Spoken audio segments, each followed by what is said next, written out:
说紧，是你害死了我的男人，害死了我的孩子！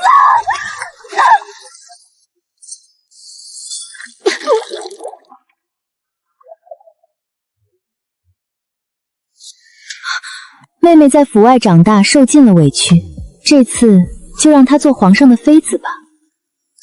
我这是重生了。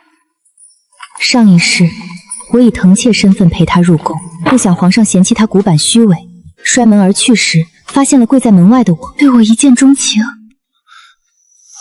当晚便宠幸了我。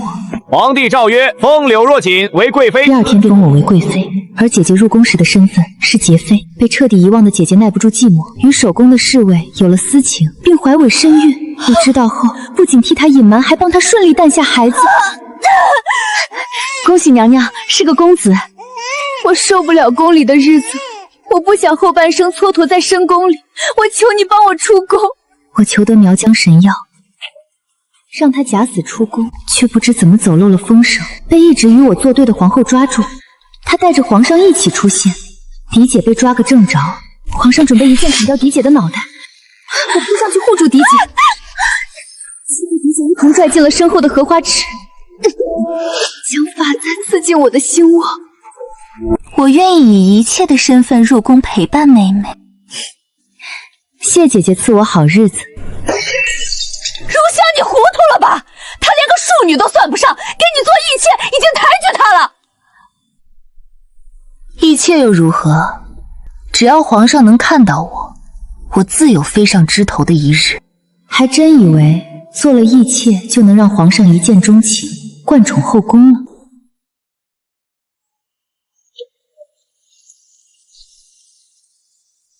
连老天爷都在警告我，一入宫门深似海。柳若锦，若是山穷水尽时你求我，我或许能救你一命。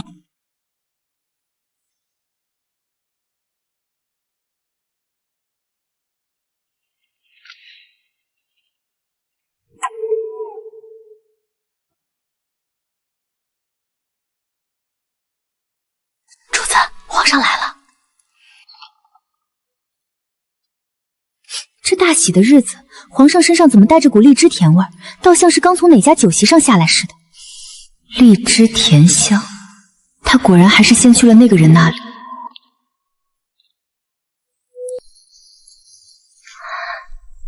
真累了。臣妾伺候皇上就寝。我突然想起了上一世，萧明山心有所爱，这只是那人身份不为世俗所容。他立皇后纳心妃，都是为了掩盖他的禁忌之恋。而我的嫡姐柳如香当时不知情。真累了。今日可是臣妾与您的新婚之夜，臣妾斗胆，盼着与夫君能如同寻常百姓家的夫妻一般，喝了这杯合卺酒，再入洞房。臣妾愿与您琴瑟和鸣，伉俪情深。他区区一个婕妤，怎敢如此僭越？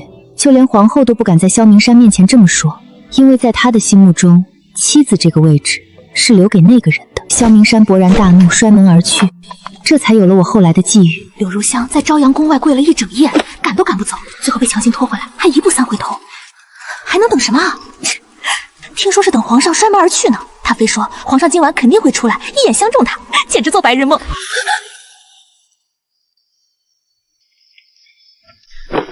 嘿呦，这不是咱们柳大小姐吗？怎么还在等皇上的旨意呢？省省吧，咱们这种身份，在这宫里说好听了叫嫁妆，说不好听了，不就是个通房丫鬟吗？你们闭嘴！母亲，您救救我吧！我在这宫里过的根本不是人的日子，整整半年了，皇上连看都不看我一眼，我这辈子不能就这么毁在那个大通铺里啊！如香，当初是你自己非要自甘堕落去做这个藤妾的。母亲，您怎么能这么说？如今若锦已经是柳妃了，皇上宠她宠得紧，家里现在的体面全靠她撑着。您这是要不管我了？好自为之吧。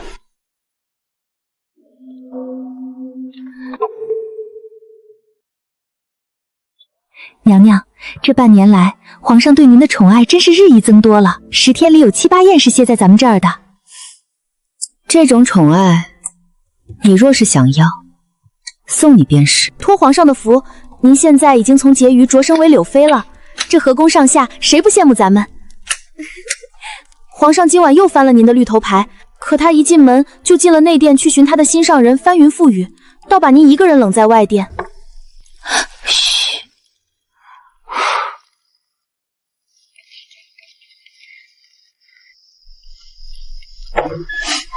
娘娘，又是那股淡淡的荔枝甜香。娘娘快看，有人！柳如香，上一世你为那野男人殉情，你对他的爱可见一斑。那这一世，我再把他送到你面前如何？柳妃，看什么呢？皇上息怒，臣妾方才见树影晃动，唯恐宫中闯入宵小之人窥探盛宴，这才在廊下盯了一会儿。哦，宵小之人。皇后嫉妒皇上宠幸臣妾，往臣妾的宫里放了不少的人，臣妾忧心圣体，若有冒犯，伏为皇上降罪。柳妃护驾有功，朕怎会降罪？只是这帝王家的夜冷得出奇，别被宵小迷了眼才好。娘娘，奴婢方才瞧见皇上的笑，总觉得心里毛神神的。帝王心难测，尤其是萧明山。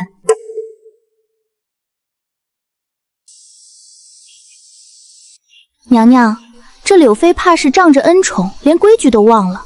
方才行礼竟然慢了半拍。什么柳妃，不过是个名不正言不顺的外侍女，以为爬上龙床就能洗干净身上的泥腥味了。臣妾不敢，臣妾对娘娘一向恭敬，不知何处惹了娘娘不快。本宫看着你这张脸就不快，给本宫跪好了！太阳没下山，不准动弹。娘娘开恩，我家小主身子弱，已经跪了1个时辰了。主子说话，哪有你这贱婢插嘴的份儿？小主你撑住啊！没事。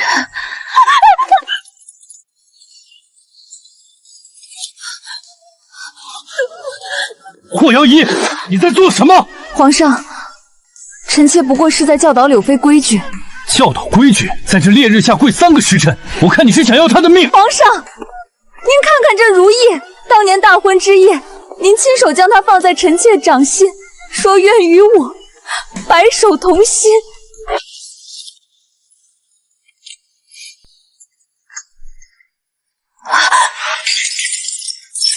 皇后，你给朕听清楚了，你若再敢对朕心爱之人动手，朕一定废了你！您罚臣妾，羞辱臣妾，甚至摔了如意，不就是因为臣妾动了您的挡箭牌吗？您心里的那个人是谁？您以为臣妾当真不知道吗？娘娘慎言，娘娘慎言啊！霍元义，朕最后提醒你一次，你身后的霍家，你那立了运功的3位兄家，保得住你的后位，保不住你的命。好好做你的皇后，别逼朕。皇上，娘娘她管好你自己，别看她。被家族寄予厚望的女子入了宫，母仪天下，却也不过是有苦难言，蹉跎一生罢了。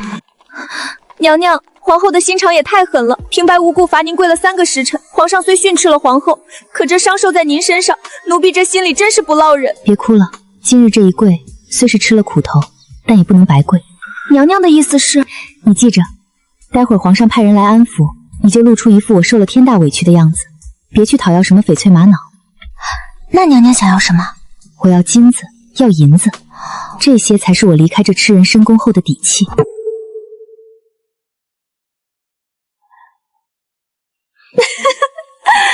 到底是外室生的种，受了罪不想着争宠，满脑子尽是些世俗物。柳若锦，你以为有钱就能买来尊严？刘美人，你又来做什么？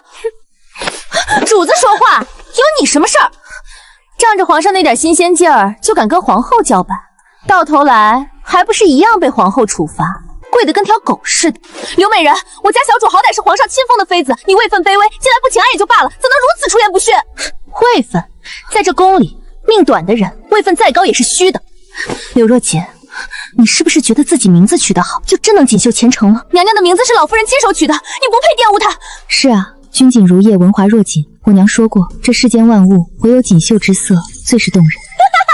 皇后出身名门贵族，她最讨厌这样卑贱的外室女了。你娘卑贱，你也下贱。柳如香，你有种再说一遍。我说错了吗？一个见不得光的外室，不知廉耻，更与有妇之夫生出的孩子也是。你可以侮辱我，但你不准说我母亲。我母亲本是清白人家的姑娘，早就与青梅竹马的表兄定了亲。若非那个被称为父亲的人以权压人，用我外老方母和表兄相要挟，他怎会委身做一个外室？编，接着编，外室就是外室，说破天也是。你闭嘴！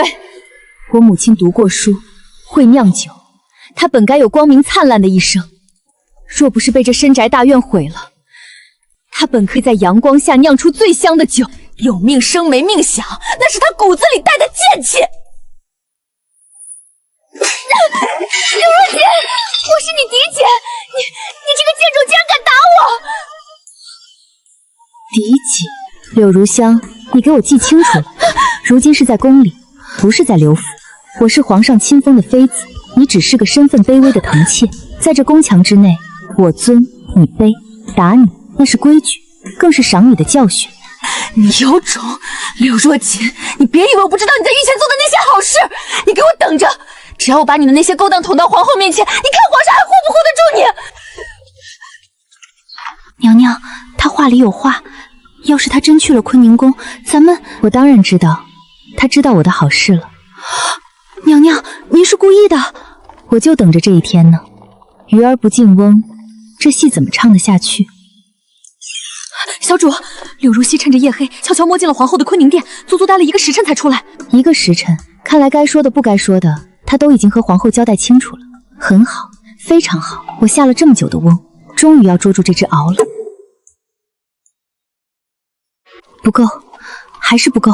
江南的宅子，酿酒的铺子，这点盘缠出去了怎么活？若是再攒不到那笔数目，出宫后的日子怕是难熬。皇上，您什么时候来的？臣妾惊扰圣驾，请皇上恕罪。皇上可是为了皇后娘娘今日的话心烦。有人在动朕的底线。刘妃，你说，朕该不该把那些窥探真相的眼睛全挖出来？皇上，扬汤止沸不如去腥，溃痈虽痛，胜于养毒。既然有些事已经烂到了根子里，与其日日忧心，不如一刀切下去。小主，这可是皇上特意吩咐送来的西域进贡葡萄，听说是统共就2筐，全紧着咱们宫里了。甜是挺甜的，可这葡萄越甜，这店里的戏就演得越深。小主，等咱们攒够了银子，出了这宫墙，是不是就真的能去您说的那种地方了？我娘说江南是个极美的地方，那里的水是绿的，楼均是红，不像这宫里到处都是沉甸甸的死气。那里的房子贵不贵？咱们攒的这些银子够买个带院子的大宅子吗？这我倒真不知道，若是太贵，咱们就买个地段偏些的。我最怀念我娘做的桂花鱼了，听闻江南的鱼最是鲜美，也不知比起我娘当年的手艺，到底哪个更好吃些。我就开个酒肆，每日只管酿酒钓鱼，这吃人的皇宫，谁爱待谁待去。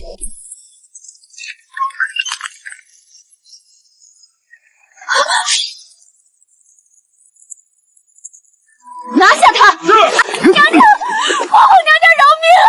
我家小主究竟犯了什么错？犯了什么错？柳若锦，你这朝阳宫里藏着什么样的脏东西，你自己心里不清楚吗？柳妃，你姐姐在大殿之上亲口告发你，你还有什么好说的？小主，您快解释啊！您整日待在宫里，哪来的什么人？柳若锦，你记不记得前那个侍卫是怎么死的？这种车裂仔的滋味，马上就轮到你和那个男人了。这一次，我要亲眼看着你死！皇后娘娘空口无凭，臣妾自入宫以来，上对得起皇上，下对得起良心。哼，有没有？搜过才知道。柳如香，你不是说那人在里面吗？带路！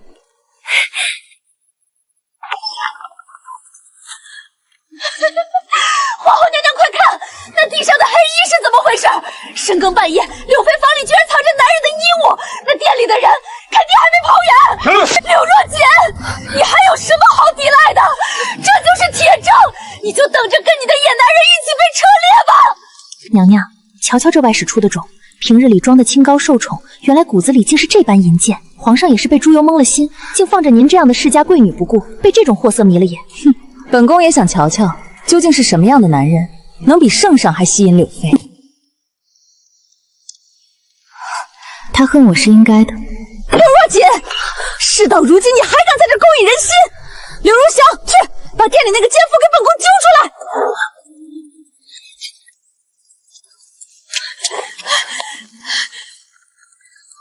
证据确凿，皇后娘娘，您瞧瞧，这分明是男人的夜行衣。刘若锦，你这贱婢，竟敢在宫里私藏男人，这可是灭九族的死罪！回娘娘的话，这件黑衣是皇上赏赐给臣妾的。赏赐？皇上会是你这种上不得台面的黑皮？你撒谎也得打个草稿！住手！娘娘，咱们不搜了吗？这柳妃分明是在胡言乱语。原来你当真也不过是他的一枚棋子。娘娘，你怎么了？咱们赶紧进去拿人啊！刘妃，你竟然真的知道？臣妾恭送皇后娘娘。恭送。娘娘，您怎么了？咱们不能就这样放过她呀！撤！去给本宫撤出去！谁敢再回头看一眼，本宫挖了他的眼睛！小主，皇后娘娘既然真的走了，她刚才那眼神，倒像是要把心都呕出来。恨吧，只有让她恨到心如死灰，我才能借她的手，求一个得偿所愿。这宫里不碎了心的人是没法合作的。这不可能！皇后怎么会走？我明明……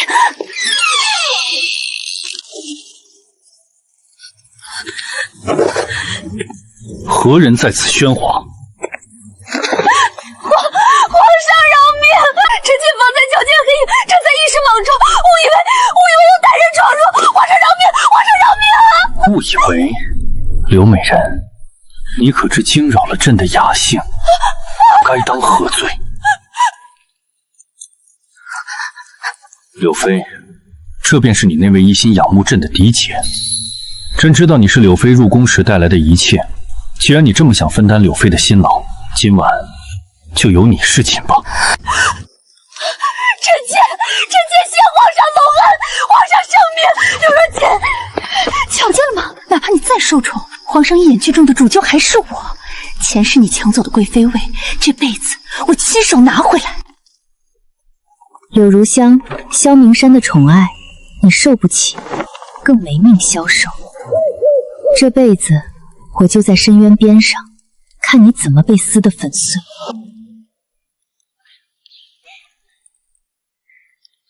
小主，皇上把大小姐送进了高大人那里，自个儿却守在外头跟您坐着，听里面的动静，大小姐倒是放得开，可皇上在这儿，这就叫欢喜有人，忧愁有人。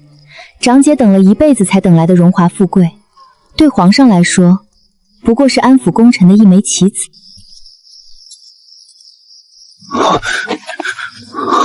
小主，皇上真的没事吧？他呀，快痛死了。小主，这都天亮了，皇上就在那儿站了一宿，跟石像似的。他愿意当石像就让他当，心里的债重了，站得久了。小主，您瞧着真的一点都不心疼？心疼，那是他自个儿选的路。阿宇说他来过吗？皇上，臣的差事办完了，臣先行告辞。皇上，雨鼻当姑娘打算藏到什么时候？高大人找了多少年才寻到自己的亲妹妹？你懂什么？朕是为了她好。您爱她，却不敢让任何人知道。您的保护不过是把她锁进另一座牢笼。她因为您的一句话，困在这深宫5年。她连个正经名分都没有，被众多嫔妃欺负的时候，没有人护着她。你怎么会知道这些？上一世为了活下去，你的一切我都了然于心。5年前，您微服私访江南，在秦淮河畔遇见了高雨堂，你们一见倾心。是啊，皇上，您还记得您对他许过什么诺言吗？朕说过此生不移，必让他风风光光地站在朕身边。风风光光，皇上，您当真是吃了？您是个满怀抱负的帝王，大业的万里江山容不得一个青楼出身的皇后。您既然选了至高无上的龙椅，就注定了你们的爱情是世俗不容的禁忌。这样的爱情，从你们许下诺言的那一刻起，就注定只能悲剧收场。是啊，注定悲剧。朕是大业的君王，她是青楼的女子。所以别再妄想了，你的一生注定痛苦难挨，而我会带着财富奔向我的自由。既然事情已经做了，便该想想后路了，皇上。您与高姑娘的爱情本就不容于世俗，如今若撕开了这层皮，虽是痛，但总好过日后坏了大业的根基。根基？朕心都没了，还要什么根基？哼！皇上忘了那帮老臣为什么疯狂往您怀里送女人了？我柳如央一众贵女，我们入宫就是为了让您能早日诞下太子，承继皇位。毕竟您别忘了，太后早就选好的那个宗亲之子，现在就在慈宁宫坐着，就等着把您拉下水，她好另立新帝。朕知道，可若是丢了这万里江山，皇上觉得您和高姑娘还能有活路吗？你说的对，朕绝不能让那个孽种坐上朕的位置。太后日日带着那宗亲之子，就等皇上出差错。为了这江山社稷，本宫可以不要这脸面，可是皇上呢？他连一步都不肯为本宫走。娘娘息怒。高雨堂不死，皇上就永远看不见我。本宫恨不得将他杀之而后快。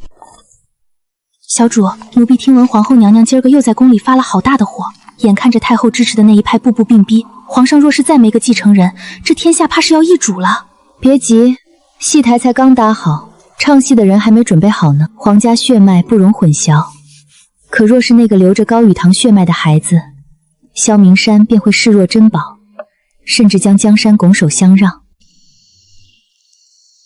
既然人都到齐了，便说说这宫里的规矩。萧美人晕倒了，快传太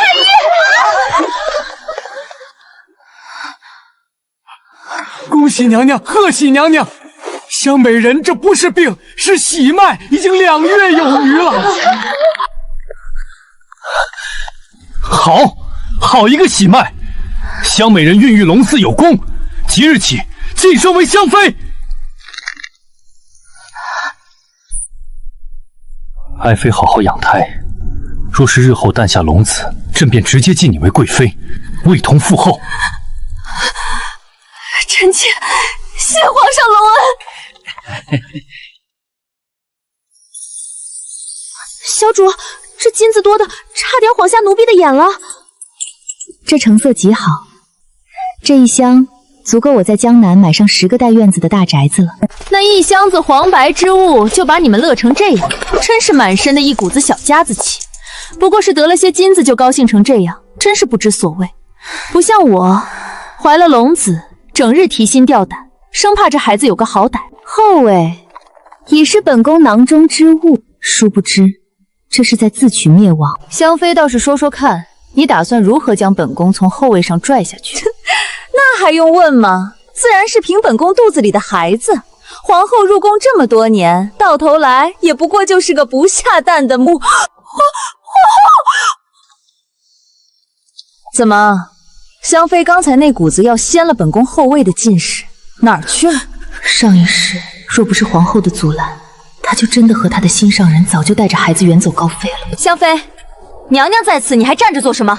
还不跪下领罪！哎呀，臣妾这身子如今金贵得很，刚才倒是惊了神了，还望皇后娘娘恕罪。太医说了，臣妾怀的可是皇上的第一个孩子，金贵的紧，受不得半点惊扰。这膝盖沉得厉害，怕是不便给娘娘行礼了。本宫怀的是龙种，无论是男是女，那都是皇上的心头肉。本宫若是跪坏了皇上的皇子，娘娘，您担待得起吗？嚣张吧，爬得越高，摔得才越狠。看来等太子落地，东宫坐稳，柳如香第一件事便是要了皇后的命。臣妾这肚子突然闹腾的紧，怕是皇子离了圣上，心里不舒坦。既然娘娘也见了，臣妾就先行告退，回宫静养了，免得惊了这腹中的贵人。娘娘，这柳妃平日里最是安分，今日香妃找上门来，她竟半点不拦着，任由香妃在您面前胡言乱语。柳妃，这里没外人了，你费尽心思请本宫过来看这么一出戏，该是有话要说吧？娘娘圣明，臣妾确实算准了香妃今日会来朝阳，耀武扬威。若是没有娘娘在场，那这些张狂悖逆的话，岂不是白白糟蹋了？你想借本宫的手除掉她肚子里的麻烦？臣妾并非想除掉谁，臣妾只是想让娘娘看清楚，在这宫里，若不联手，咱们怕是都要被这第一个皇子给踩碎了。娘娘，与其在这里生闷气，倒不如想想，这孩子生下来之后该姓什么，又该归谁养。柳妃，你这是在教本宫做事。臣妾是想问，皇后想不想杀母夺子？杀母夺子，好一个杀母夺子！柳若锦，你果然胆大包天。说吧，你的条件是什么？条件不急，事成之后，臣妾再向皇后娘娘讨要。娘娘放心，臣妾对权力没有任何欲望。小主，咱们这么做，万一皇上那边……只要皇后娘娘坐得稳，皇上那边自然有人去周旋。哼，你说的对，本宫出身名门霍家，父亲是柱国大将军，3位兄长皆有军功。霍家的女子从不知道什么是让。既然你不要权力，本宫便成全你。只要这孩子归了本宫，这宫里便再也没人能挡本宫的路。那臣妾就先在此恭贺娘娘得偿所愿了。娘娘，这赏花宴都过半了，香妃还没露面，到底是怀了龙胎？这架子竟比娘娘还大了。可不是嘛，人家肚子里怀的可是皇上的心头肉，哪像咱们这些没福气的，只能在这儿闻闻花香。给皇后娘娘请安。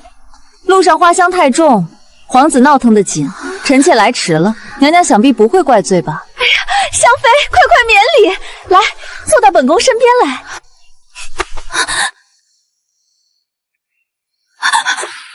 娘娘，您这么看着臣妾，这孩子长得定像皇上。香妃，你可得千万小心，这孩子的一根头发丝，对本宫来说都比命还重要。爱吗？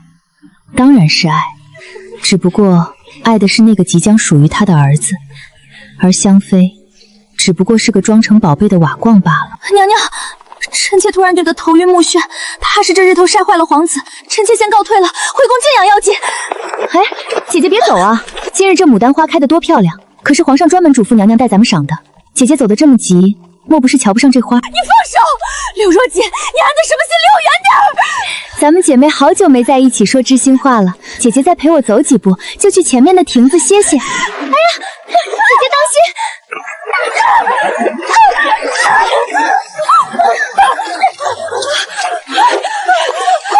快救香妃！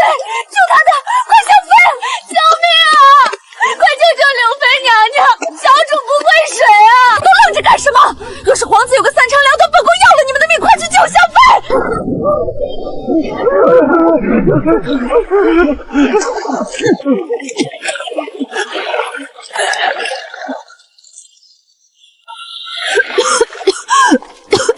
瞧见了吗？皇后娘娘急得不得了，她那是想救香妃吗？她那是怕她的太子淹死在里头。小主，娘娘刚才眼里压根就没您。这就对了，只有让她知道这孩子随时会没，她才会更坚定地站在我这边。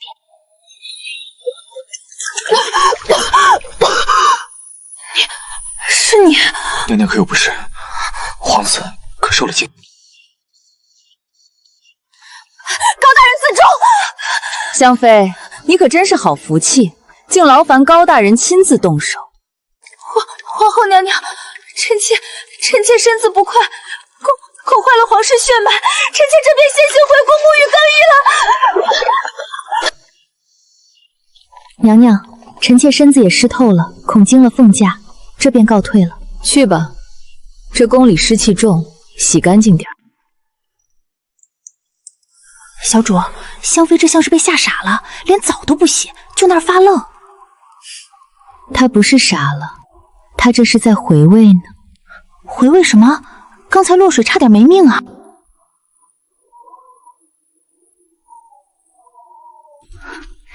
姐姐，故人重逢，怎么就落荒而逃了呢？你又在胡说什么？什么故人？高大人不过是职责所在，救我上岸，你少在那血口喷人！姐姐何必急着撇清？刚才高大人抱着姐姐时，那眼神里的深情厚谊，可是连御花园的牡丹都要被融了。若非是前世修来的缘分，一个禁卫军统领怎会对着一个刚进宫的妃嫔露出那种表情？故人，你怎么会知道？你怎么可能知道前世的事？除非你，难道你也？原来如此，原来如此！柳若锦，你也是从那冷冰冰的荷花池里爬出来的冤魂！姐姐总算聪明了一回。姐姐重生一世，为了那所谓的权力，自甘堕落为妻妾，结果兜兜转转，仍是要和那位心上人缠绵悱恻。你什么意思？你把话说清楚，你到底想干什么？你算计我，从入宫那天起步，从在府里你说那句谢我赐你好日子开始，你就已经在挖坑等我跳了。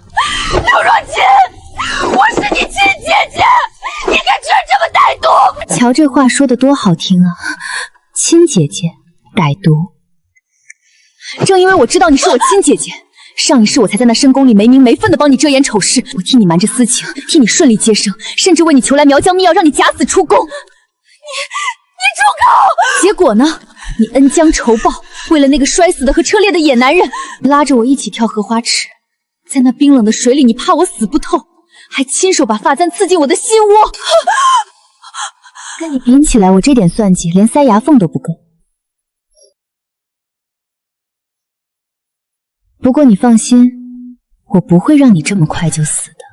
你还想干什么？作为你上一世杀了我的回报，这一世我会亲手送你们一家三口团聚的。高宇，你还有你肚子里这个。快看，谁进来的？是不是柳若锦派你来害我的？娘娘冤枉啊！奴婢是瞧你整日惶惶不安，连觉都睡不踏实，这才求了安神汤。他从荷花池里爬回来找我算账。柳妃，本宫虽然不知道你到底跟香妃说了什么，能把她吓成那副疯癫模样，但你给本宫记清楚了，她的肚子要出半分差错，我唯你是问。娘娘言重了，臣妾只是与姐姐话了些家常。家常？她现在连大门都不敢出。听着，在她没给本宫生下太子之前，你不准再去寻她的晦气。娘娘放心，只要姐姐不来招惹臣妾，臣妾自然没兴趣找她的麻烦。毕竟臣妾还等着那孩子落地呢。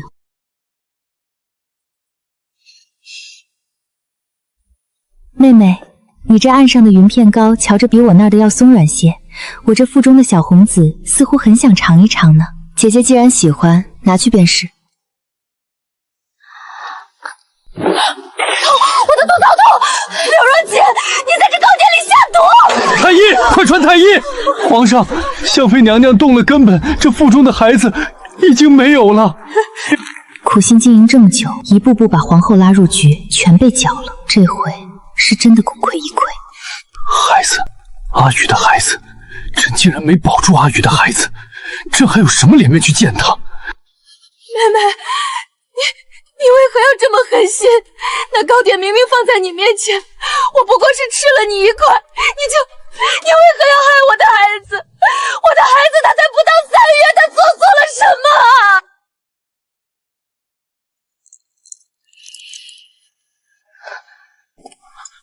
启奏娘娘，证据查实了。这瓷瓶是在香里寝宫的夹层里搜出来的，里面的粉末与这云片糕里的一模一样。你这疯妇，那是本宫指望了多久的孩子，你竟然为了嫁祸给柳妃，亲手掐断了本宫的指望。不是我，娘娘您被他骗了，是柳若锦，是他算准了我要吃那块糕点，是他陷害我，你要相信臣妾。陷害？柳妃一直坐在朕身边，糕点是宫人随机呈上来的，你告诉朕，她怎么陷害？臣妾实在不明白，您为何要拿皇室血脉开玩笑？那是皇上的长子，更是皇后的希望啊！你闭嘴！你看他的样子，他分明是在演戏，是他，一定是他！柳如香，你太让朕恶心了！你杀了朕最珍视的东西，传朕口谕：香妃柳如挥乱宫位在先，残害皇嗣在后，罪不容诛，赐3尺白绫，即刻执行。皇上饶命！皇上饶命！臣妾知错了，臣妾再也不敢了。若锦妹妹，你帮帮我，我是你亲姐姐啊！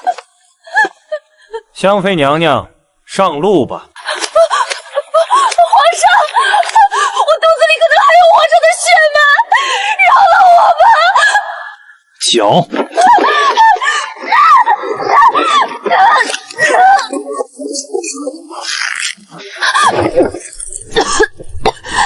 高大哥，高义，你居然敢为了他闯宫！哎呦，本宫瞧着高大人这副样子，倒不像是来救一个杀人凶手的，倒像是来救自个儿的命根子的。柳妃，你瞧瞧，这戏精彩吗？娘娘圣鉴，臣妾倒也没想到高大人竟能为姐姐做到这一步。皇上，臣替您挡过刀，挨过板子，杀过奸臣，臣从未求过您什么。今日，臣只求您一件事，饶了如香。高启，你知道你在说什么吗？你在拿朕对你的信任来威胁朕！皇上，臣妾与高大人是真心相待，您杀了我，他也活不成。杀！给朕杀了他，把这个奸夫碎尸万段！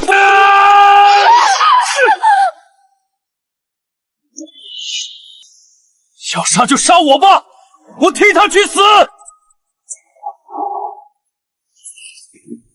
传朕旨意，柳如香虽死罪可免，但生离难逃。即刻起，将柳如香囚禁在冷宫之中，终生不许任何人见她。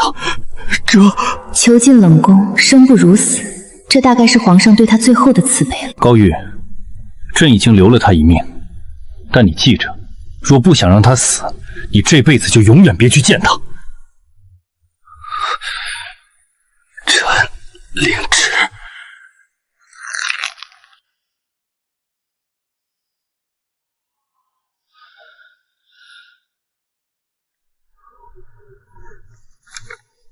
小主，皇上已经在这一动不动坐了半个时辰了。皇上若是有心事，不如说出来。刘妃，朕也不知道事情为弄什么混成现在这个样子。他为了求朕饶他，竟连命都不要了。娘娘，香妃那边的孩子没了，您这几日也该宽宽心了。皇上虽然气头上，但到底还是伤心。本宫早就没有心了。一个被柳如香亲手弄死的弃子，不值得本宫掉眼泪。娘娘圣鉴。朕与雨潭初识于花灯之夜，彼时他大胆热烈，朕以为那便是一生的情真意切。刘妃，你说这人心怎么能说变就变？皇上，您这话问得稀奇。人心若不变，那叫石头。你这话是在教训朕。臣妾只是让皇上想开一点。您贵为九五之尊，这天下是您的，这宫墙里的女人也是您的。既然冷酒伤神，那皇上不如尝尝臣妾这儿的好东西，何以解忧，唯有杜康。皇上，臣妾陪您喝酒吧。你一介女子，懂得什么杜康？皇上莫要小瞧了臣妾。臣妾的外祖父当年便是靠着酿酒的技术养活了一家老小。我母亲自幼耳濡目染，更是练就了一身好酒量。有其母必有其女，臣妾今日便陪皇上喝个痛快，直到您忘了那些不痛快的事。你这酒怎么比御贡的还要烈？朕竟有些招架不住。皇上，臣妾方才便说了，臣妾这酿酒的手艺是母亲亲传。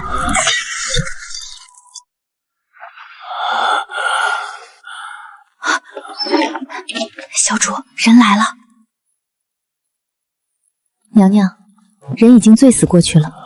柳妃，你确信他什么都不会察觉？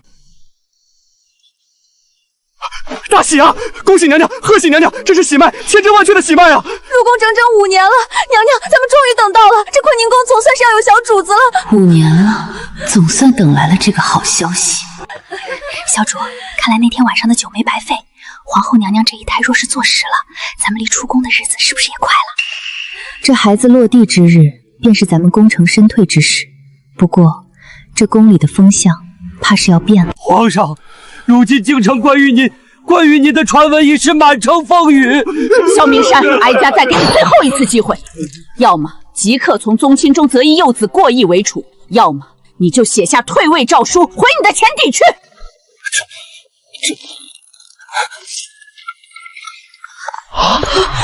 慢着！谁说皇上后继无人？启奏太后，臣妾已怀有身孕已有余，这大业江山的血脉断不了。严毅，那晚朕是醉了，若言语间有何冒犯，你莫要怪罪。朕已吩咐下去，将内务府最好的珍奇宝玩全抬进坤宁宫。臣妾多谢皇上赏赐，臣妾如今只求皇儿平安，别无他求。娘娘，皇上这次可是真疼您了，送来这么多好东西。柳妃，这些老碗子全拿去你宫里，本宫看着心烦。小主，咱们那位皇后娘娘现在对皇上可是真的没了半分兴致。您瞧这些赏赐，转手就全给了咱们，眼都不眨一下。她现在的一颗心全扑在腹中的胎儿上，有了这个孩子，她就是未来的太后，何必再去看一个男人的脸色？那小主，您的福气呢？我的福气不在宫里，在江南。娘娘，边境粮草一事，户部尚书仍有异议。皇上那边，皇上正为高大人的旧情悬心，告诉尚书，以本宫的法子办。是。皇上这些日子，除了去瞧高同轨，便是把自己关在偏殿。娘娘这前朝后宫一肩跳，倒是比先前更显神采了。没了那份求不得的痴念，这脑子自然就清醒了。明达之士，聪慧过人，本就是霍家女子该有的样子。若锦，这女子的巴雅你虽学得慢，但这拨算盘看账本的本事，你今日必须给本宫记牢了。娘娘，臣妾在这宫里吃喝不愁，出入门脸都有定力，学这些劳心费神的本事做什么呀？臣妾又用不着。你以为本宫真的不知道你那点小心思？你那百宝箱里的金子，怕是快把床板压塌了吧？原来娘娘早就看出来了，那臣妾索性也不瞒着了。娘娘，臣妾想好了，等出去了，我要开一家酒肆。我娘当年酿酒可厉害了，那是她亲手教我的。酒肆？堂堂柳妃竟想去当个酒楼西施，那才叫自在呢。改日本宫给你请个京城里最会做生意的专业掌柜来教你，你给本宫好好学，免得日后你赔了钱，又要回头怪罪到本宫头上。果然，男人误终生。娘娘，起风了，当心身体。那是韩统领吧？是韩启将军。听闻他本有大好前程，连家里都安排了军中要职，可他却甘愿陪娘娘入宫，守在这宫墙里做个禁卫军首领。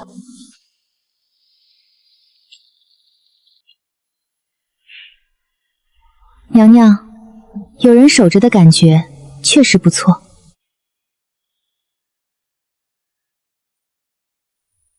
小主，日子过得真快，再有2个月，等皇后娘娘生下小皇子，咱们攒的那些金子也该派上用场了吧？一切都在掌控之中，只要皇子平安落地，我便能功成身退，去过我要的日子。娘娘，皇上在冷宫附近遭遇行刺，身受重伤，太医说怕是活不成了。谁干的？是高玉堂，高玉堂妹妹，她已经承认了。为什么？为什么啊，余生？当初是你说的，是你亲口说的爱我。那是当初。所以你为了跟他走，要杀朕？不是为了跟谁走，是为了我自己。皇上，您把我困在这里，我哥哥也被您困在这里。太久了，皇上，太久了，我都快记不得外面是什么样的了。我不想死在这样的地方，我不想我的一辈子都困在这暗无天日的地方。皇上，你杀了我吧。那朕成全你们。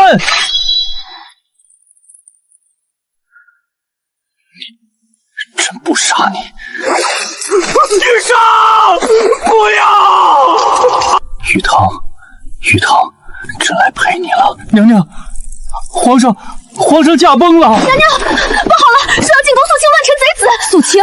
韩启，传本宫的话，皇上临终托孤，外公霍将军在此，谁敢踏入坤宁殿一步，格杀勿论！霍威，你竟敢公然谋反！皇帝驾崩，哀家要进去主持大局。末将只知效忠皇嗣，皇上驾崩前有旨，坤宁宫方圆100步，擅闯者格杀勿论。哀家的旨意已经发出去了，凡先帝在位期间未曾侍寝的女子，一律送往骊山别宫，非诏不得回宫。娘娘圣明，这旨意一下，后宫那些整日哭天抢地的姐妹们，总算能保住一条命出宫去了。若锦，你这箱子未免也太多了点儿，这些金子够你在江南买下半条街了吧？这可都是臣妾拿命攒下的血汗钱，娘娘答应过臣妾，等着天下定了，便放臣妾去酿酒。去吧，带着你的福气滚得远一点，这辈子别再回来了。小主，不对，柳姑娘，咱们的箱子果然是全城最多的，奴婢刚才查了，够咱们在江南买好几个大酒楼。娘娘，此次一别，山高水远，后会无期了。柳姑娘，末将奉太后之命，送您去您想去的地方。韩将军就到此处吧，剩下的路我自己能走。柳姑娘保重。将军，请替我转告太后，就说身居高位，纵然世俗难容又如何？人生寥寥数十载，唯有得偿所愿，才不负生而为人一场。末将定传达到位。韩将军，后会无期。柳姑娘，前头就是江南了，咱们的光明日子来了。我奔朝朝光明。